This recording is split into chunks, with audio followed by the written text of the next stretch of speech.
Bonjour, bonsoir, comment nous y est?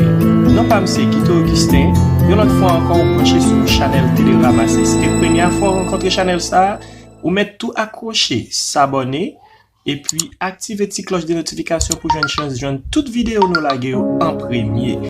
Bonjour, bonsoir. Je suis Augustin Guito, je suis haïtien. Je vis à Canada, ça fait déjà 4 ans, mais juste avant, je passais 5 ans à New York. J'étais habité du côté de Brooklyn. En fait, ça, c'est une grande histoire. Après beaucoup de calamités, et comme vous savez déjà, il y a toujours de problèmes partout et ailleurs. Et ma femme et moi, on s'est décidé de laisser New York pour se rendre du côté de Québec, Canada. Et nous voici ici présents. Nous vivons tous, moi et mes enfants, ma femme, nous vivons ici au Canada. Alors, ma présence ce soir, c'est juste pour vous parler un peu de moi. Je suis, comme je vous ai dit déjà, je suis Augustin Guito, d'origine haïtienne. Ma langue vernaculaire, c'est la langue française. Bon, nous avons été colonisés par la France, mais ma langue maternelle, c'est créole haïtien. Dans le fond, je suis très content et très fier dans le nom de tous les Haïtiens pour me présenter ce soir et devant cette pléiade de personnes afin de dire quelques mots concernant un livre d'anglais qui a pour titre Apprenons l'anglais préparé par moi, qui suis Augustin Guito. En fait, je me souviens que c'était en 1997, j'étais en train de se rigoler, j'étais en train de se discuter quelque chose avec un ami à moi. Il y a pour nom Wilton Jean. C'était mon ami, nous grandissons ensemble dans le même quartier à Trou-du-Nord, à la rue des Perles. C'était un dimanche soir.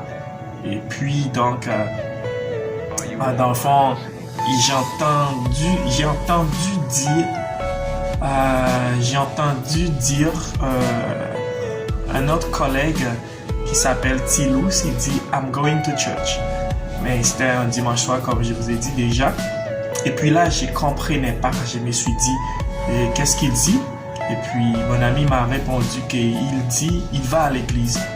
Dans le fond, je lui ai demandé, mais c'est quoi cette langue-là? Et il m'a dit, ça c'est une langue, c'est la langue anglaise. Le même jour, je me suis tombé d'amour pour cette langue-là, la langue anglaise. Donc, je lui ai dit que, ok, on se verra demain. Passez une très bonne soirée. Parce que ma tête s'était déjà pleinement envahie pour aller étudier cette langue. J'étais comme un fou. Je me suis rendu chez moi vers 11h du soir, 23h. Et puis j'avais ma cousine Shedi Noba et mon très cher regretté Jimmy Oba. Et puis je les ai dit que, est-ce que vous avez des livres d'anglais? Ils m'ont dit oui, j'ai des livres anglais. Là, je me suis dit, ok, donc est-ce que je peux avoir un de ces livres-là? Je me rappelle, il y a un livre qui s'appelait Go for English #1 et j'avais pris ce livre-là le même jour. Je souligne des vocabulaires et puis j'étudie. Et je me rappelle au lendemain du lundi, c'était un été, et je me suis réveillé à 4h du matin et j'utilise une flash, comme vernaculairement parlant, un flashlight pour étudier. Il y a des gens dans mon pays, assez souvent, à l'heure du jour, de très tôt du matin, ils s'élèvent pour aller acheter du pain. Là, ils me voient qui est en train de faire des intermittents dans le quartier, dans la rue, aller-retour. Et avec mon livre, j'étais en train d'étudier parce que moi, quand j'étudie, je suis comme un fou. Et tout ce que je fasse dans ma vie, je l'aime, je le fais avec mon cœur et avec des curiosités. Donc, j'essaie de rendre l'histoire un peu plus explicite, mais très courte, afin que vous puissiez comprendre comment je suis arrivé à apprendre cette langue exotique qui est une langue étrangère. Et puis là, j'ai commencé à étudier et il y avait un groupe de missionnaires et des touristes qui sont souvent, ils viennent du côté de République dominicaine pour se rendre à Trou-du-Nord, mais en direction du Nord, Labadie. Et puis là, il y avait le vieux pont de Trou-du-Nord. Là, il y en a beaucoup de taxis, de motocyclettes. Et à ce moment-là, je me suis toujours resté là en train de les attendre lorsqu'ils sont arrivés. Ça, c'est dans les années 96-97. Et puis là, j'ai essayé d'entamer une conversation avec eux. Je leur ai demandé de parler anglais. Et puis, il y en a qui deviennent mes correspondants. Ils m'ont donné leur contact, je parle. Et puis, donc, c'était un jour, le mois de décembre, j'étais en train de marcher pour aller acheter quelque chose pour ma mère au marché du Trou-du-Nord. Et puis, j'ai rencontré un groupe de missionnaires qui étaient venus du côté des... Bon, là, est-ce que je vais continuer en anglais, je pense. C'est sûr qu'il y en a qui vont voir que je suis en train d'expliquer quelque chose en français, mais c'est sûr que si je parle pas anglais, pour l'instant, ils vont pas comprendre. Bon. Puis, là, lorsque j'ai vu tous ces gens-là, donc, ils m'ont dit, do you speak English? I was like, yes, I do. He said, I hear a noise, but I'm very afraid. I said, don't be worried. You are in Trou-du-Nord. This is the Haitian culture. Every December month, we always use those things just to make noise that remind people Jesus has died. He was at death for this moment, and it's a reminder moment for every single person in the whole world, but especially for the Haitian culture. So the noise that you hear is not a gunshot, but it's like temporarily people is using a little bit stick of bicycle, and they put matches powder in it, and they hit it on the floor. That makes the big noise. And then they told me, but I'm very impressed, but do you mind if I ask you to have an appointment tomorrow at the North Haiti Mission? I said, no problem, I'm very willing. And one of them was the president of the mission. I don't remember his name.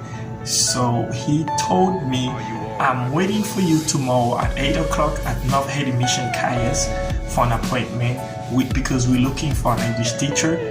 That would be very good, and I would be very appreciative if you are accepting to be our English teacher. You might be teach English for some children over here. I'm sorry. And I was accepted, and I wake up the same day. It was for me a nightmare. I could not sleep. I can't wait to see tomorrow occur that way. And I wake up by 6 in the morning.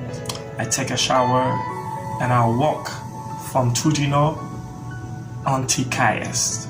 And then I respect the appointment time. I was on sharp time, and this guy was named,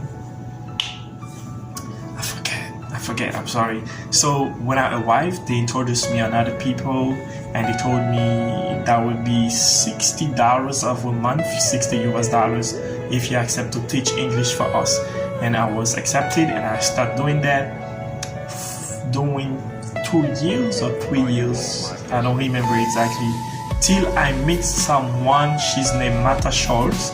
She was a white American person, but she's a missionary. And then, but this is a huge story. So from Martha Schultz, I have some friends. My best friend, and I'm his godfather for his wedding. His name Johnson Joanem and Luco Jean. We were always three.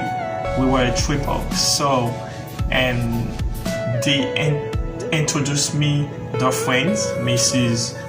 Martha Schultz, and from Mrs. Martha Schultz, I queued to have another friend which is named Janet Susan Hale. So they were friends, and when she goes back to the US, she talks with her friend who is named Janet about me, and Janet was like, "Oh, I'll be very happy to meet that boy."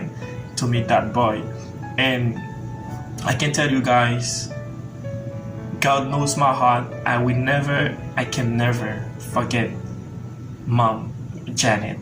If I'm here today, if I said I went to the university to study agriculture for 5 years, thanks to her. She expended a lot of money for me. She works very hard to take care of me, and she was paying my travel. She sent money to take care of me financially, and when I'm starving, she always take care of me. And I don't know which word can I use in order to express myself, to explain how she supports me very hard, and she struggles a lot. And I'm sorry, I'm going to let Mrs. Shauna continue because they told me I should be very shortly, and it's been already 11 minutes since I started talking here. So that was the whole story about my life. And donc, pour arriver à écrire ce livre d'anglais. Mais j'ai plein d'autres choses que je pouvais inclure dans cette conversation, mais à ce moment-là, comme j'ai pas eu assez de temps pour m'exprimer, mais c'était tout. Là, c'est pour ça, et un dernier mot, j'encourage tout le monde, tous les jeunes comme moi, qui ont cette opportunité-là, mais qui ne cherchent pas à l'exploiter. Quand je dis qu'ils ont cette opportunité, parce que eux, ils sont en Haïti, ils peuvent exploiter d'une manière beaucoup plus facile que moi à l'époque que j'étais en train d'apprendre l'anglais. Pour l'expliquer, par exemple, à cette époque-là, c'était très dur. C'était très, très, très dur. Et il n'y en avait pas réseaux sociaux comme aujourd'hui, mais eux, ils ont l'opportunité d'avoir un téléphone. Pour l'instant, ils peuvent rentrer sur Google, ils peuvent faire d'autres recherches. Mais moi, j'avais l'habitude de ramasser quelques morceaux de journal par terre et j'ai étudié dans des livres en papier. J'avais pas eu l'opportunité d'aller dans le monde virtuel pour faire des recherches. Et me voici présent aujourd'hui en train de m'exprimer en français. Je dis pas que je parle très fluent la langue française parce que ça peut arriver que je commets des erreurs, mais moi je suis un homme comme ça, je me suis pas trop timide quand je commets une erreur, même si quelqu'un me dit je vais te molester, c'est pas ma langue, c'est une langue étrangère. En fait, c'est tout. Moi, je prodigue ce conseil-là à tout le monde, tous les autres jeunes, s'ils veulent parler une langue étrangère. Ici au Canada, c'est une très grande opportunité quand vous parlez ces deux langues, anglais et le français. Je me rappelle, j'étais allé étudier, de faire un bac à l'Université de Montréal en criminologie, et puis tout le monde devrait passer un test qui s'appelle TFI, Test Français International, mais étant donné que j'ai passé 5 ans à l'UCNH, Université Chrétienne du Nord d'Haïti, excuse-moi, en fait, c'est une très courte histoire, et c'est juste pour encourager les jeunes. Et donc, la madame, le responsable m'a dit, pour être admis au sein de cette université-là, il va falloir que vous vous devez passer ce test, le TFI, Test Français International. Là, je me suis dit, mais pourquoi j'ai passé 14 ans à l'école primaire et secondaire, et ensuite un autre 5 ans, c'est 19 ans au total, primaire, secondaire et l'université, au total 19 ans, et tous les cours ont été dispensés en français, mais à quoi bon j'ai besoin de passer un test TFI? Il dit c'est la politique de cette université, vous devez passer les tests. Puis je me suis dit, ok, je vais faire quelque chose d'autre. Au lendemain, j'ai retourné, et puis j'ai demandé de voir la madame, la responsable. J'ai entamé une conversation en française pendant Cette conversation a duré, je pense, presque une trentaine de minutes. J'ai tout expliqué. C'est comme une biographie.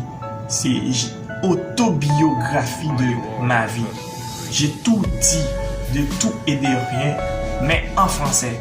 Là, la madame a dit que, mais regarde, vous vous exprimez très bien en français.